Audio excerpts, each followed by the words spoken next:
عمر حیات دورانی، صادق حیات دورانی او گلزار احمد محبوب علیه السلام مبارک تدا عقیدت ناتیه پیرزوینه وړاندې کولې. د خوږ نبی صلی الله علیه و آله وسلم ارشاد مبارک دی چې په تاسو کې به د قیامت په ورځ ماته د ټولو نه زیات نږدې هغه ته ني څوک چې په کثرت په ما درود او سلام وایي. ټول په شوق او محبت سره درود شریف وایي. اللهم صل علی محمد وعلى آل محمد كما صليت على ابراهيم وعلى آل ابراهيم انك حميد مجيد. اللهم صل وسلم على جميع الانبياء والمرسلين. قدرمنو د پروګرام په دې برخه کې ز اوس خاص کوم مدح خوانانو خوشحال احمد او دیدار احمد سے تا چراشی او محبوب علیہ السلام مبارک تا د عقیدت ناتیه پیرزوینه وړاندې کی.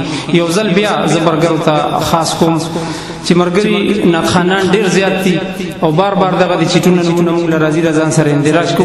کوشش دا کوي چې د اختصار نه کار لې چې ټول تخپل نمبر ملوي.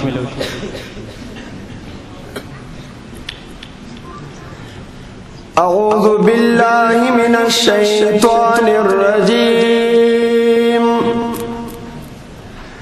بسم الله الرحمن الرحیم.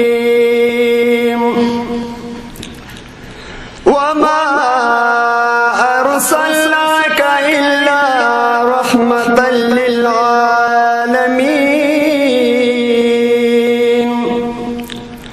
آمنت بالله صدق الله مولانا العظيم. اللہ اللہ وایا کامیابی کدا اکبا وانے. اللہ اللہ وایا کامیابی کدا اکبا وانے. اللہ اللہ وایا کامیابی کدا اکبا وانے.